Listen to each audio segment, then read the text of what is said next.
Galit na galit si Ilya sa tanawin na ito, at dahil dito, mas tumindi pa ang madilim na enerhiya mula sa kanyang katawan. At sa sandaling iyon, ang kanyang aura sword ay mas lalo pang naging malakas at maliwanag. Sumalakay siya kay Irene, at iwinagayway ang kanyang espada na para bang siya ay sinasapian ng masamang espiritu. Nang dumating kay Irene ang pag-atake iyon ni Ilya, bagaman nakayanan ni Irene itong harangin, tila ba hindi ito may kukumpara sa dati, ngayong mas lumalakas ang madilim na enerhiya ni Ilya. Gayunpaman, tiniis ito lahat ni Irene, dahil ang laki ng pasasalamat niya sa kanya, kung hindi dahil kay Ilya nang sila ay nasa paaralan ng Chronos Swordsmanship. At kung hindi siya inabutan ng tulong ng oras na siya ay nangangailangan, sigurado si Irene na hindi niya mararating kung nasaan siya ngayon. Kaya naman sa pagkakataong ito, ngayong si Ilya ay nangangailangan ng tulong, gustong suklian ni Irene ang kabaitan na natanggap niya. Bago pa man matamaan si Irene ng pag-atake ni Ilya, mabilis siyang kumilos at nagawa niya itong mailagan sa tamang panahon. Dahil sa hindi inaasahang pag-iwas ni Irene, naiwan si Ilya na gulat kung paano niya ito nagawa. At nang lumingon siya kung saan pumunta si Irene, bumungad sa kanyang mga mata ang espada ni Irene nagliliwanag na para bang nagbago ang anyo nito. Ngunit bago pa man mapalitan ni Irene ang anyo ng kanyang espada, ang naging susi para magawa niyang makamit ang bagong lakas na ito ay dahil sa napakalakas niyang hangarin na matulungan si Ilya para lahat ng bagay na nagawa niya para sa kanya, patuloy niyang hinulma ang piraso ng bakal sa kanyang puso at makalipas ang ilang pagsubok, sa wakay ay nagtagumpay na rin siya. Ang lahat ng pagpupunyagi ni Irene nitong mga nakaraang taon ay ngayon ay nasuklian na. Ang kanyang karaniwang espada ay naging isang kahangahangang espada, at naiwan si Irene na manghang-mangha sa anyo nito. Matapos buuin ang bagong espada, itinaas ito ni Irene pataas para sa paghahanda sa espesyal na atake upang tuluyang tapusin ang laban sa pagitan niya at ni Ilya, at umaasang iligtas si Ilya mula sa pagiging isang demonoid. Samantala, dahil sa lakas ng ilaw na nagmumula sa kanyang espada, ang mga manunood ay naiwang nagtataka kung anong uri ng espada ang hawak-hawak ni Irene. Hindi makapaniwala si Brett at Judith sa kanilang nakikita. Matapos lamang ang ilang buwan ng pagsasanay sa application ng aura, hindi nila inaasahan na magagawa na ni Irene na gumamit ng aura sword na mga swordsmasters lamang ang nakakagamit. Nang bitiwan ni Irene ang espesyal niyang pag-atake, mas lalo pang tumindi ang liwanag mula sa lugar kung nasaan sila ni Ilya, na parabang nilamon ang paligid ng liwanag dahil dito. At nang dahan-daang mawala ang liwanag, sina Brett, Judith, at Kabharo ay gulat na gulat sa kanilang nakikita, samantala si Ruru naman ay tuwang-tuwa. Dahil sa ginawang pag-atake ni Irene na naglabas ng napakalakas na liwanag, ang espada ni Ilya ay nagawa niyang nasira at nagpapahiwatig na si Irene ang nanalo sa labang ito. Agad namang inanunsyo ng tagapagsalita na ang nanalo sa laban na ito ay ang bagong bituin na si Irene Carrera, sabay-sabay na naghiyawan ang mga tao sa kanilang napakagandang laban na napanood. Samantala, napaluhod si Ilya sa sahig. Iniisip niya na tapos na ang lahat, hindi na niya alam pa ang kanyang susunod na gagawin sa buhay na ito. Katulad ng nangyari kay Grayson matapos niyang matalo, para bang nilalamon na rin si Ilya ng madilim na enerhiya. Ngunit bago pa man mahuli ang lahat, unti-unting naglaho ang enerhiyang ito nang simula ni Irene na lumapit at tawagin ang kanyang pangalan. Nilapitan siya ni Irene nang may ngiti sa kanyang mukha at itinuring parent si Ilya na isa sa kanyang mga matalik na kaibigan. Kaya naman sa sandaling ito, nakaramdam si Ilya ng napaka-komportableng pakiramdam. Ang ngiti ni Irene na abot tenga ay napakaliwanag na para bang nagmistula na siyang araw sa madilim na mundo ni Ilya. Iniabot niya ang kanyang kamay at sinabi sa kanya na kung maaari, maging magkaayos na sila. Hindi alam ni Ilya ang kanyang reaksyon nang makita niya ang mukha ni Irene, lalong-lalo na dahil alam niya na wala namang nagawa si Irene na masama. Kaya naman nang makita niya na gusto ni Irene na maging magkaayos na silang dalawa, siya ay napangiti na lang at tinanggap ang kamay ni Irene. Matapos makitang natalo si Ilya, dali-daling tumayo ang masamang pari, ngunit dahil sa pagmamadali, kanyang natabig ang inumin ng kanyang katabi. At nang dahil sa hindi paghingi ng tawad sa kanyang nagawa, hinawakan ng lalaki ang kanyang balikat at sinabihan siyang humingi ng patawad sa kanyang nagawa. Ngunit imbes na humingi ng tawad sa kanyang nagawa, ginamit ng masamang pari ang masamang enerhiya para maapektuhan ang pag-iisip ng lalaki na humawak sa kanya. At sa sandaling iyon, para bang walang nangyari at nakalimutan ng lalaki ang ginawa ng pari sa kanya, naiwan siyang nagtataka kung ano ang nangyari. Nang tignan ng pari si Ilya mula sa malayo, hindi siya makapaniwala na ang nadadama niya kay Ilya ay sobrang klaro na parang langit, na para bang wala ng bahid ng madilim na enerhiya. Samantala, mas lalo siyang nagulat nang makita niya kung paano ito nawala, dahil hindi din niya inaasahan na mayroong isang tao na mayroong enerhiya na lumalaban sa demonic na enerhiya. Kaya naman napaisip na lang siya kung anong klaseng tao ang batang iyon at kung ano ang totoo nitong pagkakakilanlan. Matapos ang laban ni Ilya at Irene, binasa ni Brett ang balita tungkol sa pagkapanalo ni Irene. Hindi matanggap ng karamihan ang kanyang pagkapanalo dahil ang paggamit ng espada na gawa sa mystic arts ay hindi dapat payagan, kaya't nagkaroon ng mga usapin na dapat magkaroon muli sila ng laban ni Ilya para malaman kung sino dapat ang maging champion ng Land of Attestment. Ngunit, nang sabihin ni Ilya na tinatanggap niya ang kanyang pagkatalo, ang mga kontrobersya ay biglaan na lang natahimik, kaya naman ang kinoronahan nilang champion ng Land of Attestment ay si Irene. Wala namang pakialam si Judith kung sino ang champion sa pagitan ni Irene at Ilya. Para sa kanya, mas gusto niyang malaman kung paano nakakagamit si Irene ng Aura Sword kahit na iilang buwan pa lamang siyang nag-eensayo.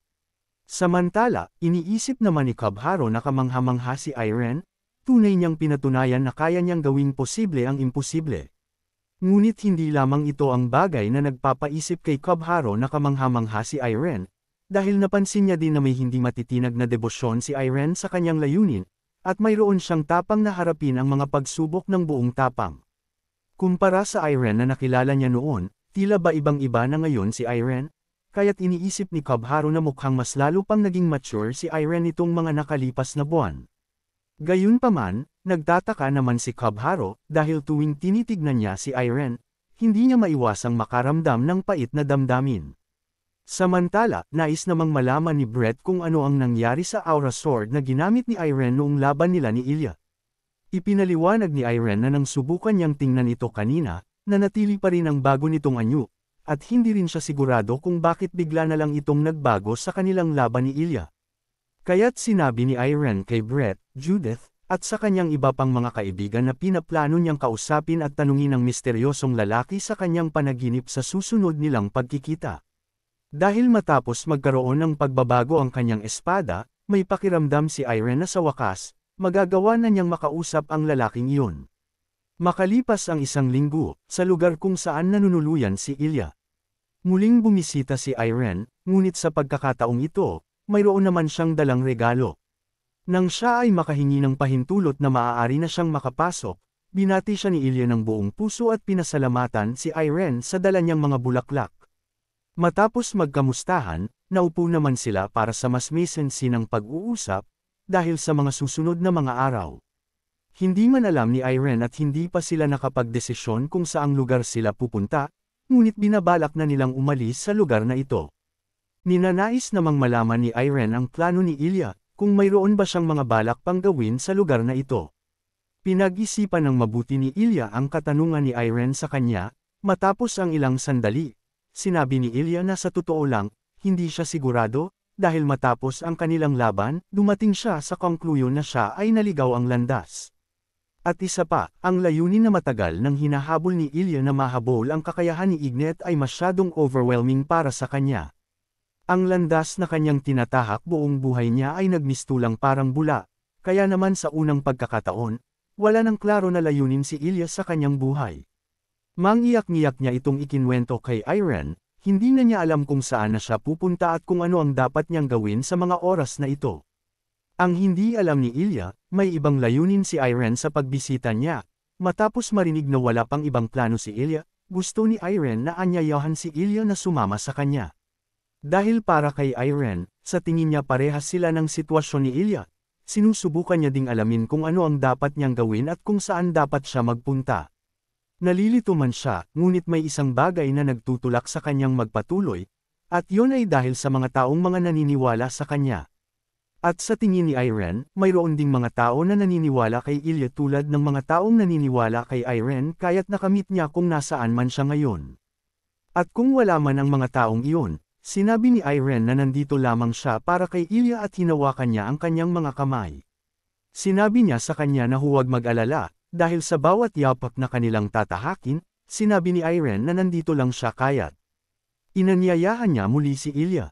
Nang marinig ni Ilya ang mga mabubuting salita na ito kay Irene, taos puso niya itong tinanggap at pumayag sa pag-alok ni Irene na sumama siya. Ngunit nang dalhin ni Irene si Ilya para makausap din nila Brett, mabilisan namang tinanggihan ni Brett ang pagsama ni Ilya, na parabang hindi na niya ito kailangan pang pag-isipan. Hindi naman inaasahan ni Irene itong mangyari dahil noong nakaraan, agad namang pumayag si Brett na makasama sina Kabharo at Ruro sa kanilang paglalakbay. Sinubukan ni Irene na kumbansihin si Brett ngunit hindi siya nakinig. Sa halip, sinabi niya kay Ilya na maging tapat, at itinanong kung may plano ba siyang tanggapin silang pareho ni Judith bilang mga kasama. Sa puntong iyon, sa sobrang pagiging maghigpit ni Brett, kahit na si Judith ay nagtangka na rin na pigilan siya sa kanyang pananalita upang hindi masaktan si Ilya. Ngunit ang totoo, sinusubukan lamang ni Brett si Ilya. Sinabi niya na dapat subukan nilang maging malapit sa isa't isa. At ang unang hakbang para mas maging malapit sila ay sa pamamagitan ng pamamahagi ng lihim sa isa't isa. Ngunit sa halip na ibahagi ang kanyang sariling lihim, sinabi niya kay Ilya na naniniwala si Judith sa Santa Claus hanggang sa siya ay tumuntong sa 14 na taong gulang. At naganap ito sa Krona Swordsmanship. Sa loob ng ilang buwan, hindi nagmumura si Judith at umasta siyang parang anghel. Patuloy siyang ngumingiti ng malaki at tumutulong sa iba na nag-iwan sa kanila ng labis na pagkabigla sa sitwasyong ito. At nalaman lamang nila na ginagawa ito ni Judith upang makakuha ng regalo mula kay Santa. Habang isinasalaysay ni Brett ang kwentong ito, si Judith naman ay nanginginig na sa pinaghalong galit at hiya. At nang hindi na niya mapigilan pa ang kanyang galit, sinampal niya si Brett ng napakalakas sa kanyang mukha. Tinanong niya kung anong mali sa kanya dahil ang dapat niyang ibahagi ay ang sarili niyang lihim sa halip na lihim ng iba. Samantala, si Ilya at si Irene ay napangiti dahil tila ba nagtagumpay sila sa pagkukumbinsi sa dalawa na hayaan silang sumama sa kanilang paglalakbay kasama si Ilya. Ngunit ang hindi nila alam, nang matapos na si Judith kay Brett at iniwan niya itong parang isang walang buhay na manika, sinabihan niya sina Irene at Ilya na ibahagi rin ang kanilang mga lihim. Hindi niya gustong ang mga lihim lamang niya ang mabubunyag, kaya't sinigawan niya sina Irene at Ilya, at mariing hiniling niya sa kanila na isiwalat din ang sarili nilang mga sikreto. Matapos ang isang magulong hapon, dumating na ang gabi at oras na para kay Irene na matulog. At tulad nga ng inaasahan niya, nakabalik muli siya sa kanyang panaginip tungkol sa misteryosong lalaki, bago pa man biglaan na namang maputol ang panaginip na ito tulad ng dati nang hindi nakakakuha ng mga kasagutan. Hindi na nag-atubili pa si Irene, agad niyang minadali ang lalaki na sagutin ang kanyang mga katanungan, pinilit niyang tinanong sa misteryosong lalaki kung sino ba talaga siya at bakit siya patuloy na lumalabas sa kanyang panaginip. At kung ano ang kanyang sinusubukang sabihin sa huli nilang pagkikita, ngunit sa halip na sagutin ang napakaraming katanungan ni Irene, tumayo lamang ang misteryosong lalaki. Sa halip na sagutin ang lahat ang mga katanungan ni Irene, itinaas ng misteryosong lalaki ang kanyang espada. At makalipas lamang ang ilang sandali, nang biglang lumitaw mula sa lupa ang bagong espada ni Irene, ngunit sa halip na mabuluhan sa nangyayari. Bigla na lang napangiti si Irene, dahil katulad niya, ang misteryosong lalaki rin ay isang mandirigma kaya't naiintindihan ni Irene kung ano ang maaaring ibig sabihin nitong mga nangyayari. At sa ganitong paraan, sumigaw si Irene at sinabi sa misteryosong lalaki na tinatanggap niya ang hamon na sila ay magkaroon ng isang duelo. Sa loob lamang ng ilang segundo, mabilis na sumugod ang misteryosong lalaki kay Irene, dala-dala ang dating espada ni Irene sa kanyang mga kamay para makapaglansad ng pag-atake. Gaano pa man kabilis ang pag-atakeng iyon, nagawa naman itong masalag ni Irene lalong-lalo na at marami na rin siyang napagdaanan na mas lalo pang nagpausbong ng kanyang kakayahan sa paggamit ng espada. Gayunpaman, hindi madali para kay Irene ang makipagharap-harapan sa espada ng misteryosong lalaki, dahil sa taglay niyang lekay na hindi dapat maliitin. Pagkatapos ng maglunsad ng napakalakas at bilis na pag-atake, hindi pa naman dito nagtatapos ang atake niya, at muli na naman siyang naglunsad ng isa pang malakas na atake. Nang ito ay harapin ng ating bida na si Irene, siya ay napaatras, bagaman may kumpiyansa siya sa kanyang lakas, patuloy pa rin siyang naitutulak pabalik ng dahil sa atake ng misteryosong lalaki. Ngunit sa halip na kabahan, ngumiti si Irene habang sinusubukan pa rin niyang huminga mula sa pagharap sa mga atake ng misteryosong lalaki, hinigpitan niya ang hawak sa kanyang espada, dahil tulad ng kanyang inaasahan. Alam niya na magiging ganito kalakas ang lalaki, dahil alam niyang lubos na nagpursigi at nagsakripisyo ang lalaking ito upang makamit ang ganitong lakas. At dahil sa taglay ng lalaki na determinasyon at pagpupursigi, gusto ni Irene na maging katulad niya kahit papaano. Habang iniisip ang kagustuhang ito, tinipon-tipon niya ang aura sa kanyang mga kamay. At dahil sa misteryosong lalaking ito, sinabi ni Irene na isa siya sa mga rason niya kung bakit labis na lang ang kanyang pagpupursigi. Nang may taas ni Irene ang kanyang espada, ito ay mas lalo pang lumiwanag habang inihanda niya ang kanyang espesyal na pag-atake. At sa sandaling iyon, mayroong maririnig na tunog na kung saan nagkaroon ng mga bitek. At sa lugar kung saan nanggaling iyon, ito ay nanggaling sa espada ng misteryosong lalaki na nasira ni Irene nang dahil sa lakas ng binitiwan niyang pag-atake. Determinado si Irene na manalo sa labang ito, kaya't pansin sa kanyang mukha na punong-puno siya ng tapang, ngunit wala pang ilang segundo ang nakalipas. Nagbago ang kanyang ekspresyon, dahil siya ay namangha na sa wakas ay narinig na niya ang tinig ng misteryosong lalaki sa kanyang mga panaginip matapos ang maraming taon ng pagtatangkang makipag-usap dito. Tumingin si Irene sa mukha ng lalaki, ngunit imbes na makita ang galit nitong ekspresyon dati, nagmistulang napakapayapa ng mukha nito. At harap-harapang sinabi kay Irene na siya ay kanyang sinusuportahan sa hirap na kanyang pagdaraanan. Matapos sabihin ang kanyang mga huling salita kay Irene na may mapayapang mukha, nagsimulang mawala ang lalaki na para bang isang ilusyon, at naiwan si Irene na nagulat dahil hindi niya alam kung ano ang gagawin para pigilan ang lalaki.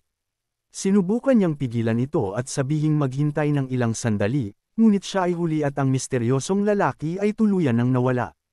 Nang biglang nagising si Irene mula sa kanyang panaginip na nakataas ang kamay sa hangin, sa sobrang linaw at makatotohanan ng kanyang panaginip, nagising siyang basang-basa ng pawis. Sa umagang iyon, nang sila at ng kanyang mga kaibigan ay nagtipon-tipon-tipon para mag-umagon, ibinahagi ni Irene sa kanila ang kanyang narinig mula sa misteryosong lalaki sa kanyang mga panaginip bago ito tuluyang mawala. Sinabi niya sa kanila na kakaiba ang kanyang nararamdaman, dahil matapos niyang marinig ang boses ng lalaking iyon, ramdaman ni Irene na mukhang iyon na ang huli nilang pagkikita. Samantala, habang nakikinig si Cubharo sa kwento ni Irene tungkol sa misteryosong lalaki sa kanyang mga panaginip, tila ba may ibang bagay na tumatakbo sa kanyang isipan. Nang magkaroon siya ng lakas ng loob na pag-usapan ito, tinanong niya ang apat kung okay lang ba sa kanila na ang susunod nilang destinasyon bilang grupo ay ang Drukali. Sinabi niya na ang Drukali ay ang kanyang bayan at naruroon ang kanyang guro, na isa ring grand fortune teller ng tribo ng Orcs, at ang pangalan ay Gurugaro. Gamit ang abilidad ng kanyang guro, maaari silang makakuha ng impormasyon tungkol sa panaginip ni Irene at tungkol sa misteryosong lalaki na kanyang napapaginipan. Nang marinig ito ni Irene, siya ay namangha. Hindi niya inaasahan na mayroong isang taong maaaring makatulong sa kanya upang tuluyang mabunyag ang lahat ng misteryo tungkol sa kanyang mga panaginip at sa misteryosong lalaki. Payag naman si Brett sa mungkahi ni Cubharo, ngunit dahil importante din na malaman kung payag din ng iba, tinanong naman niya si Judith kung papayag ba siya. Sumagot naman si Judith na okay lang sa kanya, lalong-lalo na dahil mayroon sina Elia at Irene na maaari niyang maanyayahan sa duelo araw-araw. Hindi alam ng dalawa ang kanilang magiging reaksyon sa sinabi ni Judith, kaya't ngumiti na lang sila. Agad din namang pumayag si Ilya, matapos pumayag ang bawat isa sa kanila sa mungkahi ni Cubharo, napatalo naman sa tuwa si Ruro dahil ni isang beses, hindi pa siya nakakapunta sa bayan ng mga orc. Sa sumunod na araw, hindi na nagpaligoy-ligoy pa ang kanilang grupo sa paghahanda sa kanilang paglalakbay, ngunit dahil sa biglaang pagplaplano ni na Irene at ng kanyang mga kaibigan na pag-alis, ang daming mga tao na naghintay sa kanila. Ngunit bago umalis, hindi naman nakalimutan ni Ilya na pasalamatan si Emma, ang kanyang bodyguard. Ibinili niya na ipagbigay alam na lang sa kanyang pamilya na siya ay magpapatuloy sa kanyang paglalakbay kasama ang kanyang mga kaibigan. Sinabi naman ni Emma na huwag mag-alala, at mag-ingat na lang sa biyahe. Bigla namang naalala ni Ilya ang pari, binabalak niya sana siyang bisitahin bago umalis. Ngunit sinabi ni Emma sa kanya na ilang araw na ang nakalipas simula nang umalis ang paring iyon sa lugar na ito. Sinabi niya na mayroon siyang emerhensya na kailangang asikasuhin, kaya't hiningi niya kay Emma na iparating ito kay Ilya. Ngayong tuluyan nang nakapag-column si Ilya kay Emma, muli siyang kumaway at sinabing oras na para umalis ang kanilang karwahe. Habang ang karwahe na naglalaman ng ating mga bida ay unti-unti nang umaandar, bigla namang sumulpat si Ruru sa itaas nito, hinaway-kaway niya ang kanyang mga kamay sa ere, at nagpasalamat sa mga tao at binili ng laging mag-iingat. Samantala, habang pinagmamasdan ang mga napakatalentadong mga batang ito sa pag-alis, ang mga tao sa bayan ay may blanka na ekspresyon sa kanilang mga mukha. At nang tuluyan na silang makaalis, hindi na nila napigilan pa ang kanilang sarili at nag-usap-usap sila tungkol sa kung sino ang papalit na champion sa Land of Attestment. At nang ganun-ganun lang, nabuhayan muli ang mga tao ng pag-asa, kahit na sila ay nasa pinakamababang level at stage, inaasam nilang maging champion lalo na't wala na ang mga malahalimaw na lakas ng mga batang iyon. Salamat sa panunood ng video. Kung nagustuhan mong manood ng mga Tagalog manhwa recap, huwag kalimutan mag-like, share and subscribe para sa susunod pang mga video.